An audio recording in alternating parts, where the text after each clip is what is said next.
ಯಂಗ್ಸ್ಟರ್ಗಳು ಅಂದರೆ ಯಂಗ್ ಬ್ಲಡ್ಗಳು ಈಗ ಎಲ್ಲರೂ ಶೇರ್ನಲ್ಲಿ ಇನ್ವೆಸ್ಟ್ಮೆಂಟ್ ಮಾಡ್ತಾರೆ. ಯಾರಿಗೆ ರಿಸ್ಕ್ ಬೇಡ ಅವರು ಮ್ಯೂಚುವಲ್ ಫಂಡ್ನಲ್ಲಿ ಹಾಕ್ತಾ ಇದ್ದಾರೆ. ಮ್ಯೂಚುವಲ್ ಫಂಡ್ನಲ್ಲಿ ಮ್ಯಾನೇಜರ್ ಇರ್ತಾನೆ, ಅವನು ಅದನ್ನು ನೋಡ್ಕೊಳ್ತಾನೆ. ಯಾರಾದರೂ ಇದರಲ್ಲಿ ರಿಸ್ಕ್ ತಗೊಳ್ಳುವಂಥ ವ್ಯಕ್ತಿ ಯಂಗ್ಸ್ಟರ್ಗಳಿದ್ದರೆ ಅವರು ಯಾವಾಗಲೂ ಶೇರ್ನಲ್ಲಿ 2 ಪಾರ್ಟ್ ಮಾಡಬೇಕು. ಒಂದು ಲಾಂಗ್ ಟರ್ಮ್ ಇನ್ವೆಸ್ಟ್ಮೆಂಟ್, ಮತ್ತೊಂದು ಆಟ ಆಡೋದು. ಲಾಂಗ್ ಟರ್ಮ್ ಇನ್ವೆಸ್ಟ್ಮೆಂಟಲ್ಲಿ ನಾನು 5 ಶೇರ್ ಹೆಸರು ಕೊಡ್ತಾ ಇದ್ದೇನೆ, ನೆನಪಿನಲ್ಲಿ ಇಟ್ಕೊಳ್ರಿ. ಫಸ್ಟ್ ಇದೆ Reliance, second is Infosys, third is L&T, fourth is Hindustan petroleum, fifth is Hindustan zinc.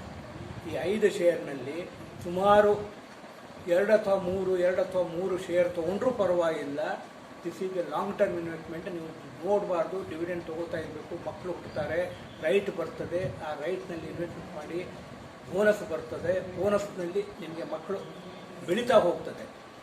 ಏನು, ನಾನು ಒಂದು ಟೈಮ್ನಲ್ಲಿ 50 ಶೇರು ಹಿಂದೂಸ್ತಾನ್ ಯೂನಿಲಿವರ್ ತೊಗೊಂಡಿದ್ದೆ. ಅದು ಕೊನೆಗೆ ಎಷ್ಟರವರೆಗೆ ಹೋಯಿತು ಅಂದರೆ 700 ಶೇರ್ ಆಯ್ತದೆ. ಅದಕ್ಕೆ ನಾನು ತೊಗೊಂಡಂಥ ಪ್ರೈಸು 103 ರೂಪಾಯಿ. ಈಗ ಅದರ ರೇಟು 2300 ತನಕ ನಡೀತಾ ಇದೆ.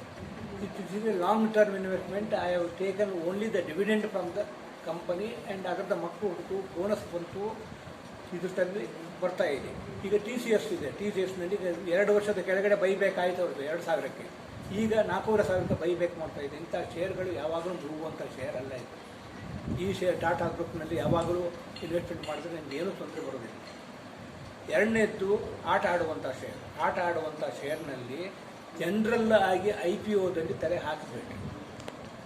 IPO ಯಾವಾಗಲೂ, ಯಾಕಂದರೆ ಅವರು ಶೇರ್ಗಳನ್ನು ಜಾಸ್ತಿ ಮಾಡಿ ಅದನ್ನ ಮಾರ್ತಾರೆ ಮತ್ತು ಒಮ್ಮೆಲೆ ಡೌನ್ ಆಗಿಬಿಡ್ತದೆ. ಅದು ಕೆಲವೊಂದು IPOಗಳ ಮೇಲೆ ಬಂದಿದೆ. ಯಾವುದು, ಕೆಲವೊಂದೆಲ್ಲ ಈಗ ಬಂದಂಥದ್ದು ನೈಕಾ ಅಥವಾ ನಿಮ್ಮ ಇದು ಡೈಗ್ನಾಸಿಸು, ನಜಾರಾ ಟೆಕ್ನಾಲಜಿ, ಇಂಥದ್ದೆಲ್ಲ ನಜಾರಾ ಟೆಕ್ನಾಲಜಿ, ಇವೆಲ್ಲ ಮೇಲೆ ಬಂದಿದೆ, ಇಲ್ಲ ಅಂತ ಅನ್ನೋದಿಲ್ಲ. ಆದರೆ ನಿಮ್ಗೆ ಗೊತ್ತಾಗೋದಿಲ್ಲ ಯಾವುದು ಬರ್ತದೆ ಯಾವುದು ಬಿಡುತ್ತದೆ ಅಂತ. ಆದ ಕಾರಣ ನೀವು ಜನರಲ್ಲಾಗಿ IPOದಲ್ಲಿ ಹಾಕಬೇಡ್ರಿ. IPOದಲ್ಲಿ ಮಿನಿಮಮ್ ಅವ್ರ ಪ್ರಕಾರ 13-14 ಸಾವಿರ ರೂಪಾಯಿ ಇನ್ವೆಸ್ಟ್ಮೆಂಟ್ ಇದೆ. ಅಷ್ಟು ಮಾಡೋ ಬದಲಿ ಅದು ಮಾರ್ಕೆಟ್ಗೆ ಬಂದ ಕೂಡಲೇ ಒಳ್ಳೆಯ ಶೇರ್ಗಳನ್ನ ಪರ್ಚೇಸ್ ಮಾಡಿ. ಏನು ಸ್ವಲ್ಪ ಒಂದು 50